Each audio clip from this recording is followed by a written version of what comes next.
எல்லாம் செயல்கூடும் என் ஆணை அம்பலத்தே எல்லாம் வல்லாண்டனையை ஏத்து. எல்லோரும் இன்புற்றிருக்க இறைவனை பிரார்த்தனை செய்கிறேன். திருவனந்தபுரம் கேரளாவினுடைய தலைநகரம். அங்கே கோயில் கொண்டிருக்கின்ற இறைவனுடைய திருநாமம் அனந்த பத்மநாத சுவாமி. திரு அனந்த பத்மநாத சுவாமி. அவருடைய பெயரிலே அந்த ஊர் அமைக்கப்பட்டிருக்கிறது. அந்த ஊரில் அரண்மனையும் கோவிலும் சேர்ந்திருக்கும். ஒவ்வொரு நாளும் ஒவ்வொரு வேளை பூஜைக்கும் திருவனந்தபுரத்து மகாராஜா கோவிலுக்கு தரிசனத்திற்கு வருவார். அப்படி வருகின்ற நேரத்தில் அரண்மனையிலிருந்து கிளம்புகின்ற பொழுது அவருக்கு முழு ராஜ மரியாதை இருக்கும். அதாவது குடை, தீவட்டி, பரிவாரங்கள், அணிகலன்கள், மகுடம் எல்லாவற்றையும் தரித்து வருவார். அப்படி வருகின்ற பொழுது ஒவ்வொரு கட்டத்தில், அதாவது ஒவ்வொரு இடத்திலும் கொஞ்சம் கொஞ்சமாக அவருக்கு இருக்கிற அலங்காரங்கள், மரியாதை இதையெல்லாம் கொஞ்சம் கொஞ்சமாக என்ன செய்வார்கள், நீக்கி விடுவார்கள். குடை, தீவட்டி, பரிவாரங்கள் எல்லாம் ஒன்று ஒன்றாக கலைந்து கொண்டே இருக்கும். நேராக இறைவனுடைய சன்னிதானத்திற்கு வருகின்ற பொழுது, இறைவனுக்கு முன்னால் நிற்கின்ற பொழுது திருக்கோயிலில் அவருடைய இடையில் ஒரு துண்டும் கழுத்தில் ருத்ராட்ச மாலை மட்டுமே இருக்கும். ஏன் இப்படி என்று சொன்னால், இறைவன் உயர்ந்தவன். அவனுடைய திருக்கோயிலுக்கு வருகின்ற பொழுது நாம் என்ன செய்ய வேண்டும், எளிமையாக வர வேண்டும் என்று சொல்லி வருவார். அந்த மாதிரி தான் நம்மளுடைய வாழ்க்கை முறை இருக்க வேண்டும். கோவிலுக்கு செல்கின்ற பொழுது மட்டுமல்ல, ஆடை அணிந்து கொள்ளலாம், அணிகள் அணிந்து கொள்ளலாம், தவறில்லை. ஆனால் நம்மளுடைய வாழ்க்கை எப்படியாகி போய்விட்டதுன்னு சொன்னால், பரபரப்பாகவும் ஆடம்பரமாகவும் அதிக செலவு உள்ளதாகவும் மற்றவர்கள் நம்மை பாராட்ட என்பதற்காக செயற்கையாக அலங்காரம் செய்யக்கூடிய ஒரு வாழ்க்கை முறையை நாம் பின்பற்றி கொண்டிருக்கிறோம். இந்த நேரத்தில் நாம் எளிமை என்பதை பற்றி சிந்திப்போம். எளிமை என்பது அமைதி, எளிமை என்பது இனிமை, எளிமை என்பது இறைவன் தந்த பரிசு. இப்படி நாம் எளிமை பற்றி சிந்திக்க வேண்டும். உணவிலே, உடையிலே, எல்லாவற்றிலும் நாம் என்ன செய்கிறோம், ஆடம்பரமாகவே வாழ ஆசைப்படுகிறோம். அதனாலே நாம் நிறைந்த செலவினங்களுக்கும் கடன் தொல்லைகளுக்கும் ஆடம்பரமாக வாழக்கூடிய வாழ்க்கையில் நாம் செலவு செய்து கொண்டிருக்கிறோம். அதற்காகத்தான் இந்த திருவனந்தபுரம் மகாராஜா திருக்கோயிலுக்கு வருகின்ற பொழுது கிளம்புகின்ற நேரத்தில் அவருடைய ஆடை அலங்காரங்கள் எல்லாம் நிறைந்திருக்கும். கோவிலுக்கு முன்னால், இறைவனுக்கு முன்னால் வருகின்ற பொழுது அந்த அலங்காரங்களில் சிறு சிறிதாக கலைந்து இடுப்பில் ஒரு துண்டும் கழுத்திலே ஒரு ருத்ராட்ச மாலையும் தான் இருக்கும். நம்முடைய வாழ்க்கையில் எத்தனையோ மகான்கள், பகவான் ஸ்ரீ ராமகிருஷ்ணர், விவேகானந்தர், அன்னை சாரதா தேவியார், வடலூர் அருட்பெருஞ்சோதி வள்ளலார், சேஷாத்ரி சுவாமிகள், ரமண மகரிஷிகள், காஞ்சி பெரியவர், இவர்களெல்லாம் நம்முடைய காலத்திலே வாழ்ந்தவர்கள், நாம் பார்த்தவர்கள். இவர்களை நாம் குருமார்களாக, வழிகாட்டிகளாக, மகாத்மாக்களாக நாம் என்ன செய்கிறோம், வாழ்க்கையில் வரித்து கொள்கிறோம். ஆனாலும் அவர்கள் நமக்கு சொல்லுகின்ற விஷயங்களை நாம் என்ன செய்வது, கடைபிடிக்கவில்லை. எளிமையாக இருக்க வேண்டும். இதுதான் ரொம்ப முக்கியம். ராமகிருஷ்ண பரமஹம்சர், இன்றைக்கி உலகம் முழுவதும் ராமகிருஷ்ண மடங்கள் இருக்கின்றன. அரிய சேவைகளை, கல்வி சேவை, மருத்துவ சேவை, பக்தி சேவை இல்லாதவர்களுக்கெல்லாம் ஓடி சென்று தேடி சென்று செய்யக்கூடிய சேவைகளை எல்லாம் செய்து கொண்டிருக்கிறார்கள். அப்படி ராமகிருஷ்ண பரமஹம்சருடைய ஆடை எப்படி இருந்தது, இடுப்பிலே ஒரு வேஷ்டி, மேலே ஒரு துண்டு. அதே மாதிரி அருட்பிரகாச வள்ளலார், அருட்பெருஞ்சோதி அருட்பெருஞ்சோதி தனிப்பெரு கருணை அருட்பெருஞ்சோதி, அன்பனும் பிடியில் அகப்படும் மலையே அன்பனும் குடில் புகுமாரசே என்றவர் பாடினார். அவருடைய ஆடை எப்படி இருந்தது என்று சொன்னால், இடுப்பில் ஒரு துண்டு போட்டிருப்பார். அதற்கு அடுத்தது மேலே ஒரு பெரிய வேட்டியை போர்த்தி கொண்டு தலை தெரியாமல் திருநீர் பூசி இருப்பார். இது எளிமையினுடைய அடையாளம். ஏன் எளிமை எளிமை எளிமை என்று சொல்கிறோம் என்று சொன்னால், இன்றைக்கி ஆடம்பரங்களும் அலங்காரங்களும் நாளுக்கு நாள் பெருகிக் கொண்டே இருக்கிறது, போட்டி போட்டுக்கொண்டே இருக்கிறார்கள். எந்த நிகழ்ச்சியாக இருந்தாலும் சரி, அங்கே ஆடம்பரமாக இருக்கணும், கவர்ச்சியாக இருக்க வேண்டும், எல்லோருடைய மனதையும் கவர வேண்டும் என்று நம்மை ஏமாற்றுகின்ற வேளையில் இன்று நம்முடைய வாழ்க்கை முறை அமைந்திருக்கிறது. இந்த சேஷாத்திரி சுவாமிகள், ரமண மகரிஷிகள், காஞ்சி பெரியவர் இவர்களெல்லாம் 100 ஆண்டுகளுக்கு மேல் வாழ்ந்தவர்கள். நமக்கெல்லாம் வழிகாட்டியவர்கள். எளிமை எளிமை என்பதை போதித்தவர்கள்.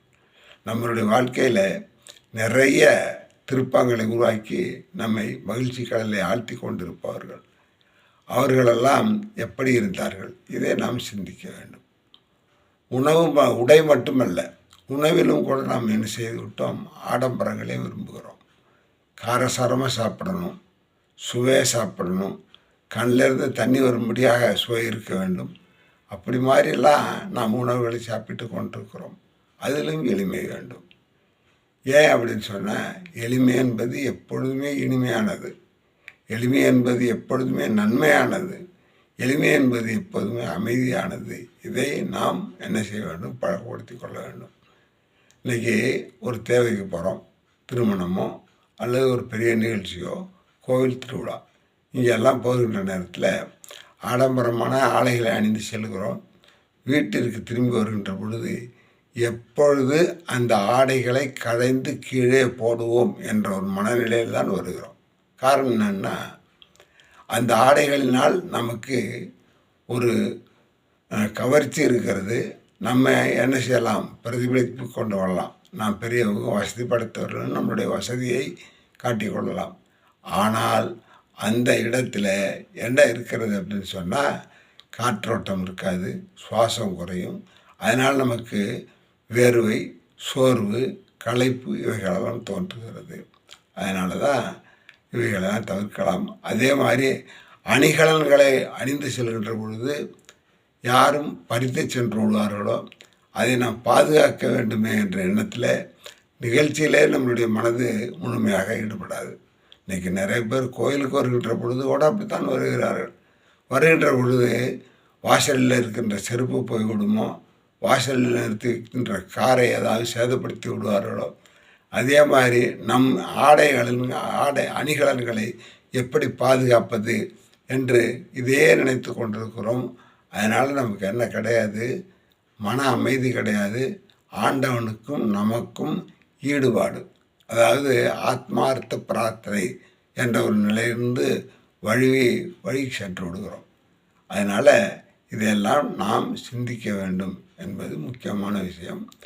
அதே மாதிரி உணவில் இப்போ இன்றைக்கி நம்ம வாழ்க்கையில் அர்த்தம் இல்லாதன்னு சொல்ல முடியாது, அர்த்தமானதாக இருந்தாலும் இனிமையாக கொண்டாடக்கூடிய விழாக்கள், பிறந்தநாள் விழா, திருமண நாள் விழா, அதே மாதிரி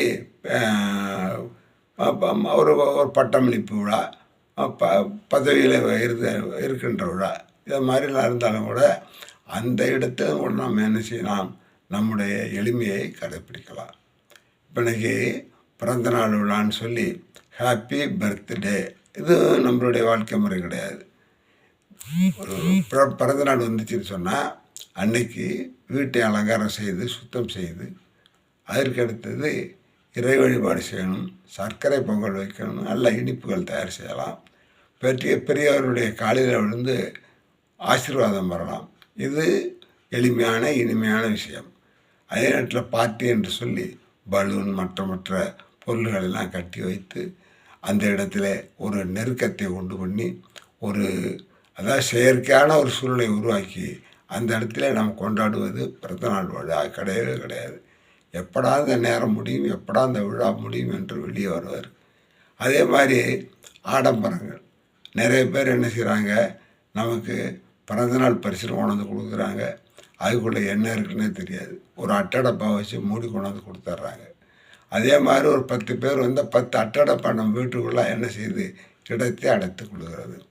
அதனால் பிறந்தநாள் என்பதும் திருமண நாள், அதே மாதிரி திருமண நாள் என்பதுன்னு சொன்னால் பிறந்த நாள், திருமண நாள், இப்போலாம் என்ன செய்யலாம்? கோவிலுக்கு செல்லலாம், இறைவனுக்கு வழிபாடு செய்யலாம், அமைதியாக இருக்கலாம், அந்த இடத்துல பெரியவருடைய ஆசைகளை எல்லாம் வாங்கலாம் என்பதை நாம் பழக்கப்படுத்தி கொள்ள வேண்டும். எளிமை என்பது இனிமை. அதனால் எல்லாரும் எளிமையாக வாழ கற்றுக்கொள்ள வேண்டும். அதற்கு இறைவன் திருவருள் புரிய வேண்டும் என்று சொல்லி அடியேன் பிரார்த்தனை செய்கிறேன். அதனால் எல்லாரும் எளிமையான வாழ்க்கை வாழ்வோம். உணவிலும் எளிமையாக இருக்க வேண்டும். இப்போ இன்றைக்கி உணவில் எளிமை அப்படின்னு சொன்னால் என்ன? சத்தான ஆகாரங்கள், நம் உடலுக்கு வேலை செய்வதற்கான சக்தியை தரக்கூடிய ஆகாரங்கள். அதாவது இந்த கார்போஹைட்ரேட் சொல்வார்கள், அரிசி பொருள்கள் என்று சொல்வார்கள், மாவு பொருள்கள் என்று சொல்வார்கள். இதெல்லாம் நம்ம உடம்புக்கு வேலை செய்வதற்கான சக்தியை தருகிறது. அதே மாதிரி நம்முடைய உடலை வளர்ப்பதற்கு, அதாவது உடல் வளர்ச்சி பெறுவதற்கு உணவு தேவை. அந்த நேரத்தில் அது மாதிரி உணர்வுகள், பயிறு வகைகள் இன்று மிகவும் பிரபலமாக பேசக்கூடியது சிறுதானியங்கள். அந்த மாதிரி விஷயங்களை நாம் எடுத்துக்கொள்ளலாம். அதே மாதிரி நமக்கு நோய் எதிர்ப்பு சக்தி நம்மளுடைய உடம்புல இருக்க வேண்டும். அந்த நோய் எதிர்ப்பு சக்தி எதுலேருந்து வரணும்னு சொன்னால் நாம் உண்ணுகின்ற உணவில் இருந்தால் கிடைக்கும். அதனால் அதே வேளையெல்லாம் பார்த்து அதில் எளிமையாக இருக்க வேண்டும். இப்போ இன்றைக்கி நான் முன்னாடி சொன்ன மாதிரி நம்மளுடைய மகான்கள் மகாத்மாக்கள்லாம் 100 ஆண்டுகள் வாழ்ந்திருக்கிறார்கள். அவர்கள் ஒன்றும் ஒரு பெரிய அளவுக்கு அந்த உணவு தான், இந்த உணவு தான், அப்படித்தான் இருக்க வேண்டும் என்றெல்லாம் கிடையவே கிடையாது. அவர்கள் வாழ்ந்த வாழ்க்கையில் மிகவும் எளிமையாக, இனிமையாக, மிகவும் நோயற்று, நோயிலிருந்து விடுபட்டு உடல் நலத்தோடு அவர்கள் என்ன செய்திருக்கிறார்கள், வாழ்ந்திருக்கிறார்கள். இதை நாம் என்ன செய்ய வேண்டும், தெரிந்து கொள்ள வேண்டும் என்று சொல்லி நம்மளுடைய வாழ்க்கையில் எல்லா நிலைகளிலும் இனிமை இருக்க வேண்டும், அமைதி இருக்க வேண்டும். அதே மாதிரி எளிமை இவைகளெல்லாம் கொடுக்கக்கூடிய ஒரு விஷயம். பேசுகிறதுல கூட என்ன செய்யணும், துணியாக பேசக்கூடாது. நாம் எளிமையாக பேசினால் நம்மிடம் அன்பு இருக்கிறது. நாம் எளிமையாக பேசினால் இவர் நல்லவர், நாம் எளிமையாக பேசினார் இவர் நம்பத்தக்கவர் என்று சொல்லி மற்றவர்கள் நினைத்து நம்முடன் அன்பு செய்வார்கள், அன்பு பாராட்டுவார்கள். நம்முடைய அன்பானது மிகவும் பறந்து விரியும். அதனால் என்ன செய்யணும், எளிமையாக தோன்றுவோம், எளிமையாக உண்ணுவோம், எளிமையாக உடை உடுத்தி கொள்வோம். இதையெல்லாம் நமக்கு மிக மிக அவசியம். எளிமை, அமைதி, இனிமை என்பதெல்லாம் நம்மளுடைய வாழ்க்கையில் இறைவன் நமக்கு கொடுத்த பரிசு. அதனால் இவைகளெல்லாம் கடைப்பிடித்து வாழ வேண்டும் என்பது இந்த பதிவின் மூலமாக அடியேன் விண்ணப்பிக்கின்ற விண்ணப்பம். எல்லோரும் வாழ்க, நலமோடு வாழ்க, எல்லோரும் வாழ்க, வளமோடு வாழ்க, எல்லோரும் வாழ்க. இறைவன் திருவருளாய் நல்லவராய் வாழ்க, இறைவன் திருவருளால் பல்லாண்டு வாழ்க. ஓம் சாந்தி சாந்தி சாந்தி.